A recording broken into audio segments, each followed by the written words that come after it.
Okay, so the last 10 MCQs. Question 21. What is the average weighted price change illustrated by the table below? So you don't just have to take into account the price change, you have to take into account the weighted price change, so that looks at the percentage of income spent on the product, but it's pretty method based, to be honest. So you're going to take the price change, you're going to multiply it with the percentage of the product, that is 10 upon 100 because percentage, and then you're going to take the next price change, so that's 6 into 15 upon 100, which is 0.15, plus 4 into 25 upon 100, which is which makes it 0.25, plus minus 9 into 0.5, because, well, what else is 50 upon 100, right? And that gives you a value of minus 1.8. So that's A. The diagram shows Greece's trade position with the EU and Russia between 2005 and 2014. What happened to Greek trade balances over this period? So you have to look at the balance with the EU and then the balance with Russia. So if you look at the balance with the EU, so we'll be looking at these two: imports from the EU and exports to EU, and obviously your balance of trade is going to be export revenue minus import expenditure. All right, so so you're looking at this and you're looking at this, and you can clearly see over this particular period what happened before. There was a deficit, clearly, because your imports are greater than your exports. So there is definitely a deficit. So you can just quickly cross out B and D, like that much is for sure. But the deficit was much greater before. Now it's like it's not that much. It's reduced. So it's a reduced deficit. So that gives you C. You can still look at the balance with Russia anyways. So if you look at it, they've denoted exports to Russia. So your exports to Russia were a constant of 0, and your imports from Russia. So your imports are clearly greater than your exports because your exports are like 0 throughout. So this is a deficit, that's for sure. And if you look at it, this was still not that much, the difference, but now the difference is relatively more. So the deficit itself has increased because, you know, imports are still greater than exports, but before imports were like, I don't know, 2 billion. Now imports are like 6 billion, somewhat around that line. So imports are like, the difference between imports and exports is more. So the deficit is increased. So that also coincides with our answer of C. The graphs show the changes in the exchange rates of the sterling against the US dollar, against the euro. The exchange rate of sterling against the euro is shown by an inverted scale for some strange reason. Which statement about the period year 1 to year 3 is correct? And they've given you a lot of statements. Okay, so sterling against the dollar. So the dollar per pound. So how much dollar can you buy for a pound? That's the idea. And you could buy 1.65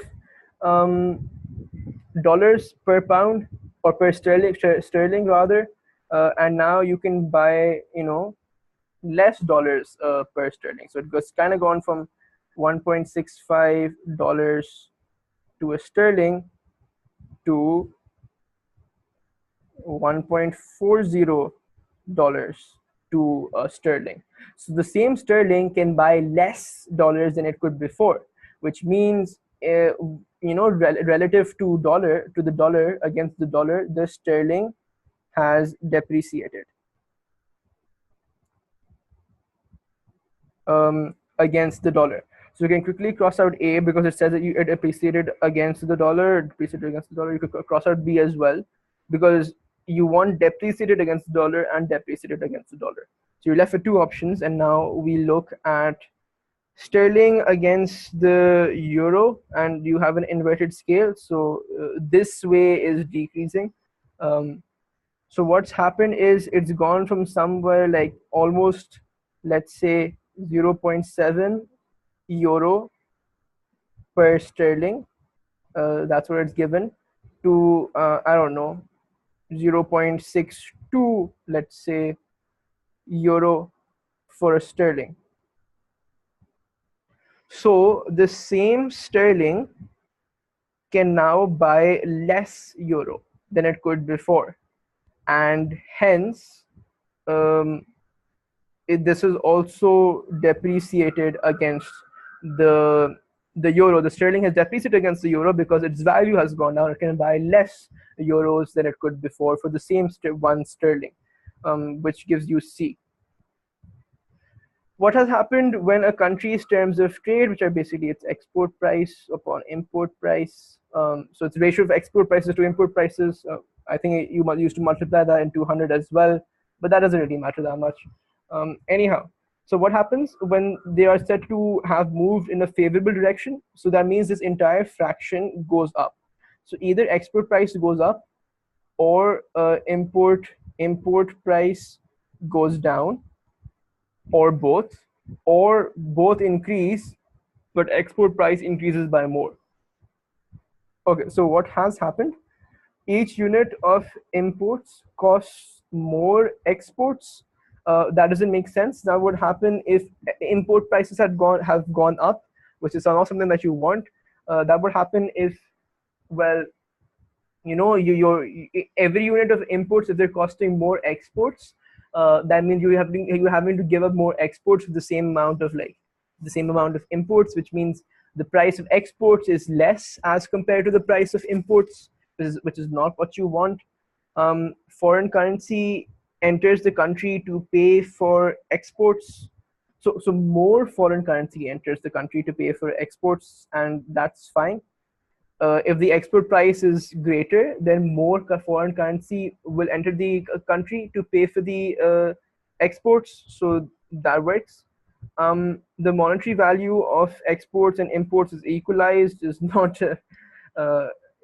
what happens when you say they have moved in a favorable direction.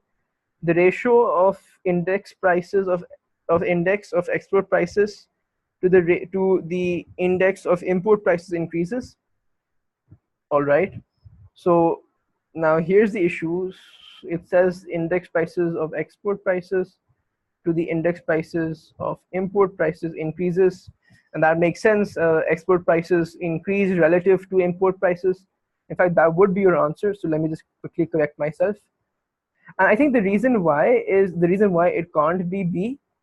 Well, because for one, in fact, normally when you're exporting, normally when you export, when Pakistan, let's say, exports to the US normally pays you in rupees.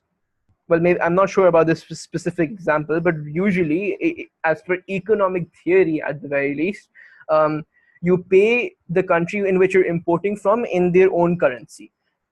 And which is why we used to study things like if you export more, the demand for your currency goes up because people are looking to buy your currency to pay you. So they're not going to be paying you with foreign currency; they're going to be paying you in your currency. So that is why you can ignore B. 25. What is the least likely outcome for participating countries of a move towards freer trade? Okay, and you're looking for the least likely outcome. So when you have freer trade, you do have product choice because there's more imports, so there's more choice. More equal distribution of income.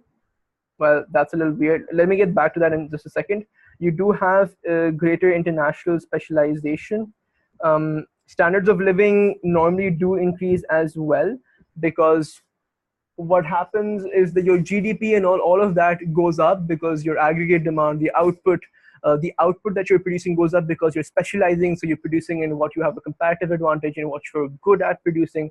So your output goes up, your GDP goes up, and hence your standards of living improve.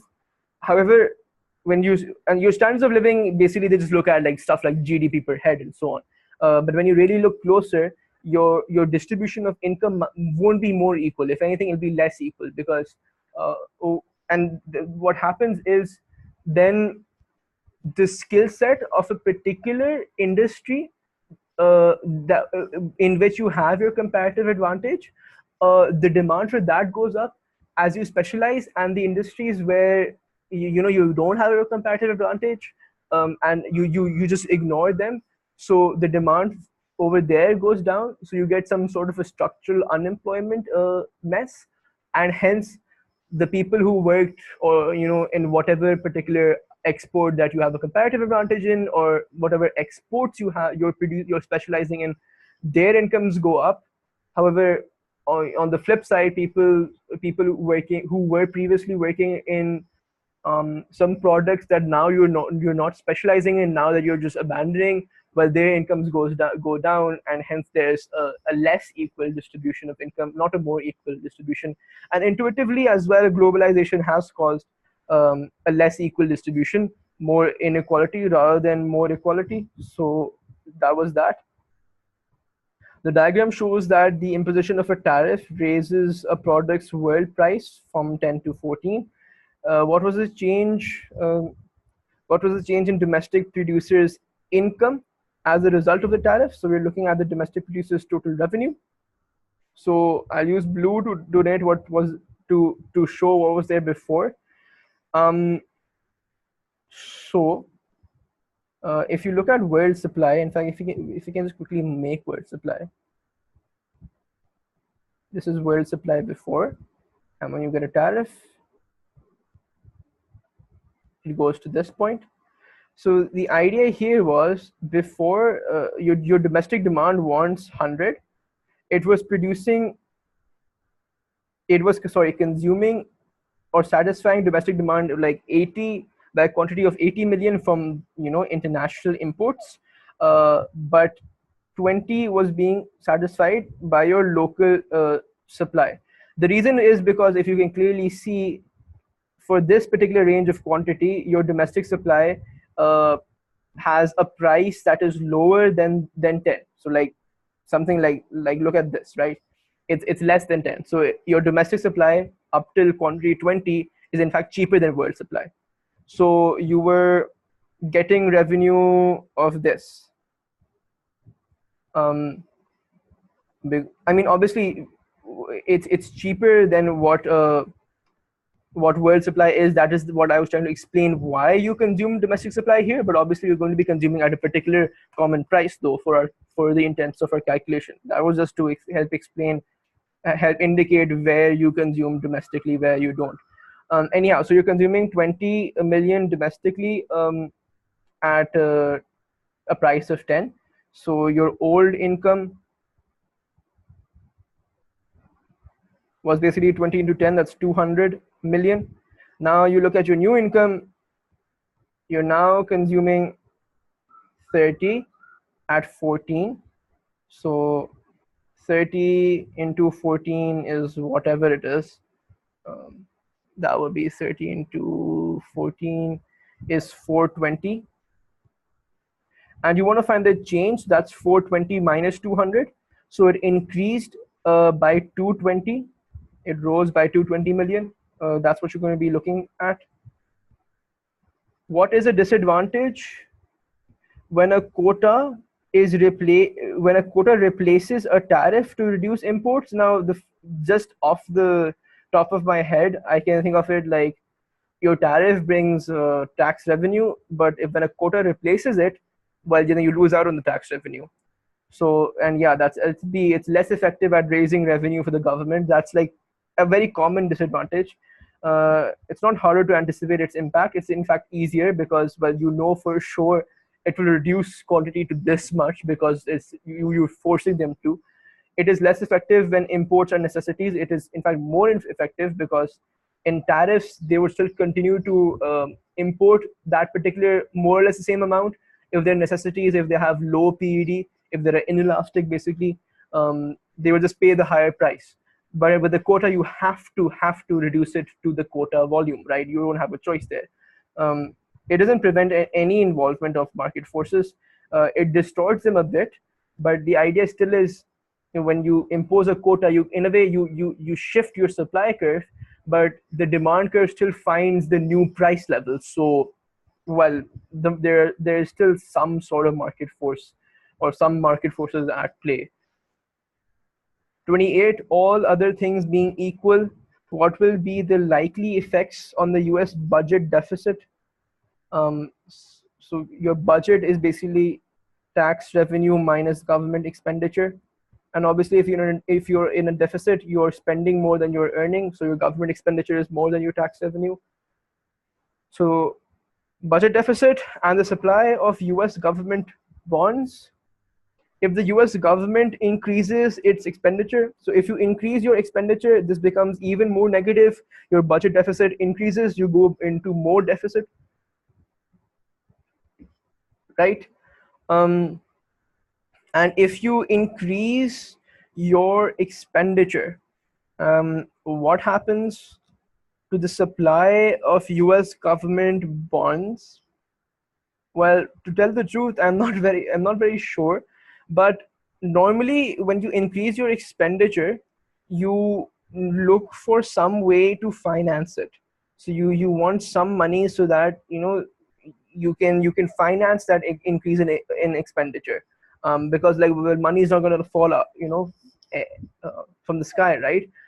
So you either borrow from the central bank, or you borrow from the non-bank public sector by selling them bonds. So you have your government here. Government needs money to finance its expenditure. Um, Obviously, if you increase tax revenue, then that affects the budget and so on. But at this point, we're just looking at how it can borrow. So we're not looking at stuff like tax revenue at this moment. And these are your, let's say, your households. So your non-bank public sector.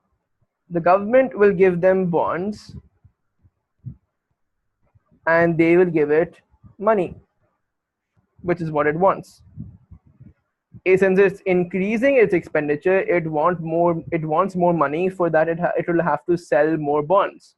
So the supply of bonds can be said to have gone up, giving you D. 29, a country at the beginning of a given period seeks to improve the current account of its balance of payments by devaluing its currency. The effect of this policy in the following 2 years is shown in the diagram, which is basically your J curve, in which statement is likely to explain this performance. So the idea here is, when you devalue your currency in the short run, because things are like, I think, because things are inelastic.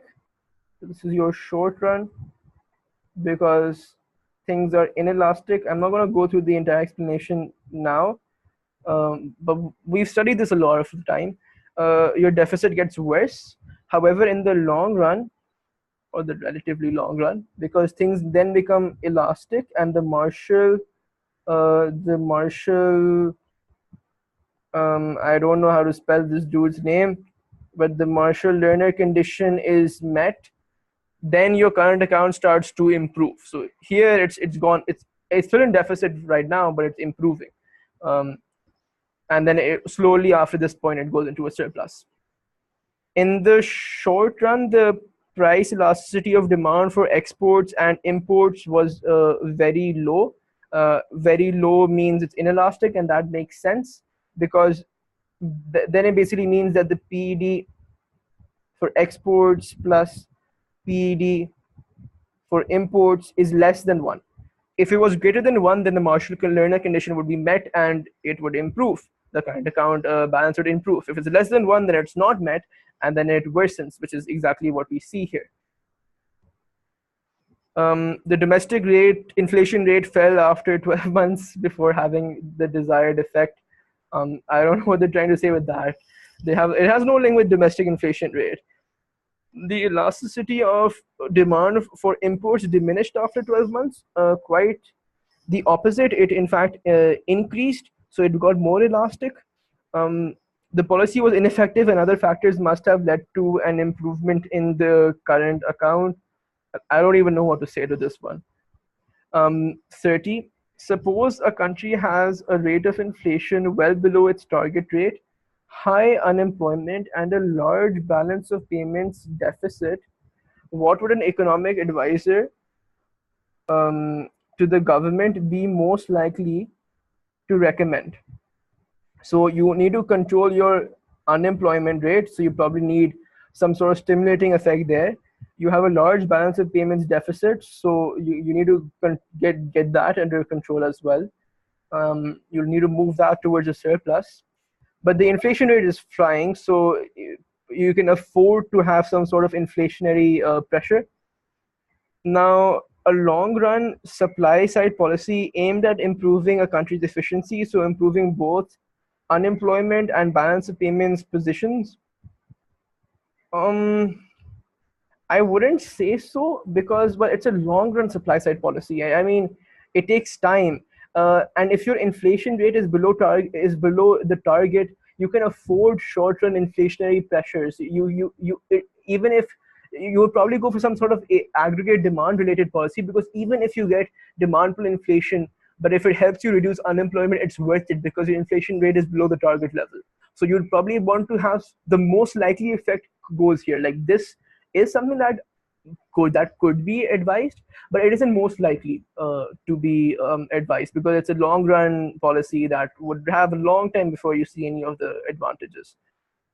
A revaluation of its currency because that would lead to reduced unemployment and improved balance of payments. Well, that's definitely wrong because if you reevaluate your currency, your export prices will go up. So exports become less competitive, you'll sell less of them.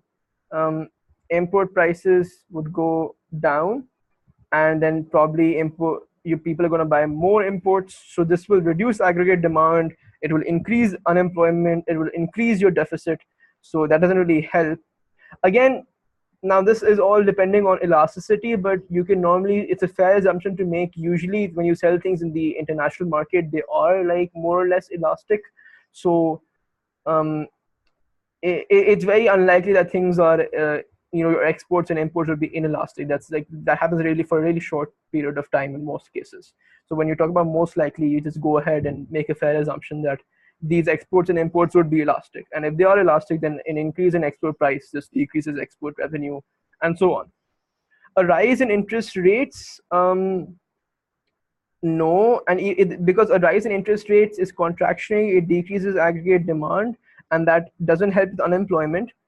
um, I don't see how it improves your balance of payments either, because it just appreciates your currency, which brings in all the issues I discussed in B. Um, and you don't need help in achieving the inflation rate because it is well below the target rate. So I mean, like, low inflation is good. Um, and if anything, this is just going to be contractionary. This would just push inflation even lower, which is not what you want. A rise in the levels of direct taxation because that would improve unemployment and move inflation in the direction of a target level. Well, no, because a rise in the levels of direct taxation is contractionary as well because people consume less and so on. So AD decreases, so that does not help unemployment. It reduces price levels, and the target rate of inflation was in fact above the current. So here, what will happen? Inflation rate would decrease, and if you do want to go to your target rate, you would want to increase it. So now, given the fact that B, C, and D are like all clearly wrong, they would not at all help. They would just make things worse. In lieu of that, we can go with A. A didn't seem very likely when I first read it. It was fine in all ways. It wasn't like there was anything wrong with it, but I'm like, it's a pretty long run policy. But since B, C, and D are all wrong, well then out of the four, the most likely one obviously is the one that is right?